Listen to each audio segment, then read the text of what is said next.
12 questions every screenwriter has to be able to answer about their screenplay. The 12 questions. Did I send you the 12 questions or no? How did you get the 12 questions? So I mentioned earlier I was a manager, a literary manager. So I only did writers and directors for about 8 years. And so I'm going to give Meg LaFaux, who I mentioned earlier, Jodie Foster's producing partner, was a great influence on me. And she had this series of questions, and it might have been 8 or 10, to get us thinking about the story we wanted to tell. And so when I started managing, I sort of took those questions and, expanded them a little bit, reappropriated them a little bit, so I came up with 12. And so every time I had a writer come to me with a story that they were working on, it could have been, it could have been in the synopsis phase or the treatment phase, or could have been a finished script, but it had a lot of problems. I'd say, okay, let's rewind and let's go back to the fundamentals. Or even if they just had an idea, but they hadn't written anything yet, take a look at these questions. Can you answer these questions? And the questions are things like, what's the genre? Is it studio or independent? Who's your protagonist? What's their goal? What's their flaw? Who's the main relationship? Like, what's driving the story? Who's your audience? Who's the antagonist? What's their goal and their flaw? What's the narrative question driving the film? So like every story, you should be able to sum it up in one main question. If I was Die Hard would be like, will the New York cop trapped, will this New York cop free his wife and hostages from some European terrorists who have them trapped in a skyscraper? Like, it's like one question, right? What's your narrative question driving the story? And what's your theme? And what's your thematic question? Why are you telling this? The thematic question is like the question you pose to the audience. It could be a moral question, it could be, or something else, but some question you want them to think about, like, is family really just people you're related to, or is it something more? It could be your thematic question. It's not overtly stated in the story, but it's kind of like in the film's subconscious. It's like what, the film is really kind of about. And then your theme is how you answer that question by the end. That's the theme of your story. So what are those things? And I might even be missing a couple. But off the top of my head, those are like a lot of, and if you can't answer those questions, or if those questions don't make sense together, a lot of times there's the problems with the story. So for example, if you say your protagonist goal is, my protagonist goal is to grab the banana. And what's your antagonist goal? To grab the orange. Well, they're in two different movies. They're never going to intersect. There's no conflict. Great, your protagonist grabs the banana and your antagonist grabs the orange. Movie's over.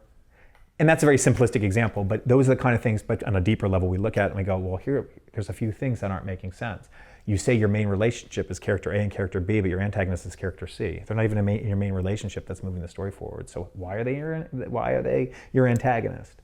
So the 12 questions and this is from amateur writers who have never had anything sold, what I call development cases, people that you have a belief in because they're talented and you're trying to get them there, all the way up to experienced screenwriters who have had a half dozen pictures produced. The 12 questions is a great sort of reset. Okay, let me square away. Let me even if I've done this 100 times, every story is different, and a lot of times you miss those important details. And once I think the 12 questions are making sense now and things are tying together, like, oh, now see how the protagonist goal ties into your theme? Okay, now everything starts, puzzle pieces start making sense. Then I say, okay, now let's work out a synopsis. 3 or 4 paragraphs, first act, second act, third act, whatever. Just so we can say, okay, now let's make sure from just a broad story standpoint that all those questions are being addressed.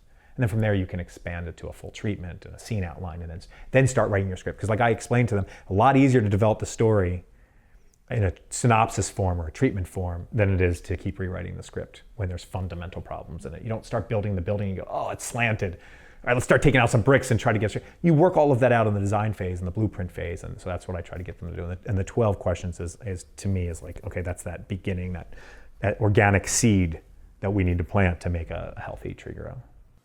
And when presented with those 10 questions or whatever it is, do most screenwriters see the vague areas of their story, or are a lot of them very sort of stuck on those ideas and it makes sense to them, but they're not willing to waver?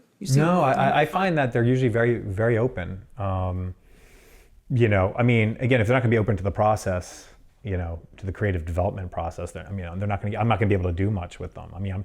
I think most of them, they're coming to me because they know there's something wrong. If they think it's great, then hey, whatever. If I read the script and I go, yeah, okay, yeah, I think this is decent, I'll go with it. And we might might have them or bring another writer in to do polishes or something. But most of the time when they come to me to develop the script, to work with them, they know something's wrong. So that's why I said, well, let's go back to those fundamentals. And I don't necessarily answer the questions for them.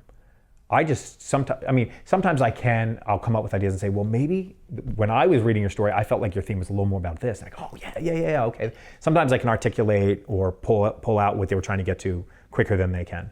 But a lot of times it's just me pointing out discrepancies. Like, you say, that you want to do sort of, this and this, which, makes it feel like you want it very small and this and that, but you also say you want to do a studio picture. But is that what studios are buying? Is that what studios are putting out?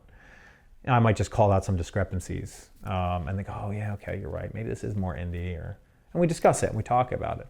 But I think getting on the same page, getting those things so they're making sense makes all of the rest of the stuff much easier. So I don't get a lot of pushback.